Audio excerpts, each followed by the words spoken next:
It feels like a long time since we've actually had to debate the captaincy going into an FPL game week, but ahead of FPL Game Week 21, there's quite a few standout captain options, which I think are all really good captain options in their own right. So I'm going to be speaking about each of them, their records against these clubs that they're playing against, and giving my opinion on who I think is the best captain option going into FPL Game Week 21. If you're a fan of FPL content and you're not subscribed to this channel, what are you doing? Subscribe to this channel down below for daily FPL content, and also hit a like as well if you do enjoy the video. So we've got to start off by talking about the main man, Mohamed Salah. Of course, everybody's captain pretty much last week. He had like 5.7 million captains, which is the most ever captains for Mo Salah in 1 week, and that is now 12 game weeks in a row with 0 blanks. The lowest points coming against Fulham, where he got an assist, but even that week he still beat Cole Palmer.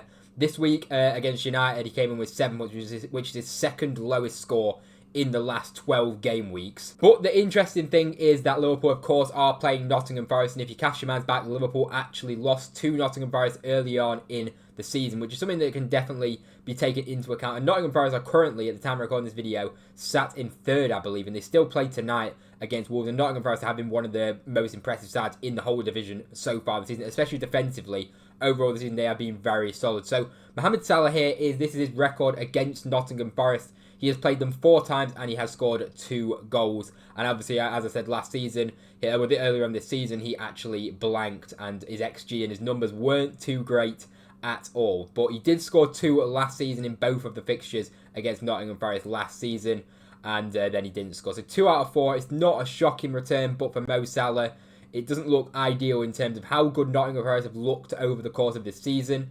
Liverpool did actually struggle against Man United last game as well. Salah didn't have his best game. He only scored that penalty, but at the end of the day, he still did get a return. And it's hard to still back against Salah. For me, it doesn't matter who he's playing against right now. The form that he's in and the form Liverpool have been in overall has been an absolute joke. So for me, Salah is still a fantastic captain option going into next game. And I still think he's going to be the most captain player, of course. And as I say, people are going to keep backing him, and there's absolutely no reason really to go against him. As for Cole Palmer, I want to talk about him a little bit. Bournemouth is not a bad fixture for Chelsea at home, but Bournemouth have impressed massively over the course of the season, picked up some really, really good results over the course of the season. And Palmer's record against Bournemouth also isn't the best as well. His XG numbers are absolutely tragic. He played Bournemouth earlier on in the season, and he literally picked up 0.02 XG, which is absolutely shambolic. So for me, I'm not even looking at Cole Palmer at all. He's not even in my consideration in the slightest. His expected goals across the 3 matches he's played against Bournemouth is only 0.35. His assist is 0.36. Only 1 assist he's picked up against Bournemouth in 3 matches.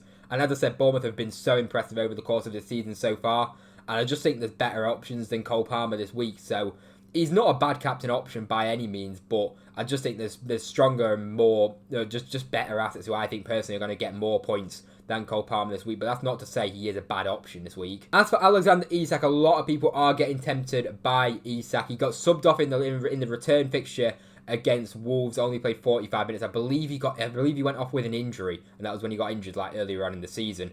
But in the other 2 matches, he has played against Wolves, and he has scored in both occasions. Across the 3 matches, he's got a 0.9 XG and a 0.09 expected assist, which isn't too bad considering he hasn't actually played a full 90 minutes against Wolves. And if you look at the ways that's been playing recently, we'll get onto it in a second, but it has been an incredible form. But as I say, 2 goals in 3 matches against Wolves, and Wolves defensively over the course of this season overall have been one of the worst defences. They have been an absolute shambles defensively. They're very good going forward, but defensively, as I say, they can definitely be got at. And with Alexander Isak being in the form that he's in right now, if you just look at that, it is now 9 goals in his last 7 matches, and he's also scored in 7 matches in a row.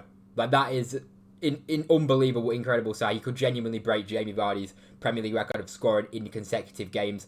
And when you look at the fixtures, he's got Wolves, Bournemouth and Southampton. That could genuinely be a possibility, because all 3 of them teams, you would not be surprised if Isak does score against. And as I say, the form that he's in, it's hard to go against him, to be honest. I mean, you've got Mohamed Salah, who's just unbelievable. 12 games in a row, he's returned in every single one. But you've got Isak, and in recent weeks has looked very good. And as I say, against the Wolves defence, this is a really, really nice fixture for Isak. So going for an Isak, I honestly would not be mad at all. As for the differential captaincy, it would actually be for me Bruno Fernandes. He is a massive differential, but I mean, as a captain for me personally, just owning Bruno Fernandes in itself is a big enough differential. Not a massive amount of people own Bruno Fernandes, but he's picked up 9 returns in his last 10 matches, sorry, which is ridiculous, really. He's put together a really nice run of form, and not many people have had him in that time as well. He's been pretty overlooked by quite a lot of FPL managers, including myself personally,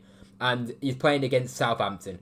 That is the fixture of the week. It says here Southampton conceded 11 big chances to Brentford. Like, that is an absolute joke how bad defensively Southampton have been, and the way that they just literally just gave up pretty much in that game against Brentford. Going to Old Trafford, it's going to be a tough ask for Southampton to get any kind of result in that game. And Bruno's at the heart of everything that Man United do. He was incredible against Liverpool in the last game, picked up a 7-pointer, got an assist. And as I say, he played really well in a United team that actually played very well, surprisingly, in that game against Liverpool. But as I say, Southampton at home is the best fixture you can get. But for me, if you already own Bruno Fernandes, that is enough of a differential in itself to go all out and captain him. Obviously, it could very well work out. As I said, he's got a great chance of doing really well. But for me personally, if I had Bruno, I wouldn't be looking at him as a captain just for the case of I've already owning him enough is enough of a differential in my opinion. But let me know, who are you thinking of captain out of those 4 players? Right now, if I was to make my decision, I'm sticking with Mo Salah personally, just because he's returned 12 weeks in a row. But my opinion could change. I'm like 55% Salah, 45% Isak at this point. But let me know, what are you thinking of your captain ahead of FPL Gameweek 21? If you enjoyed the video, drop a like down below. Subscribe to the channel if you are new around here. That would be very much appreciated. And thank you very much for watching, and I'll see you in the next one.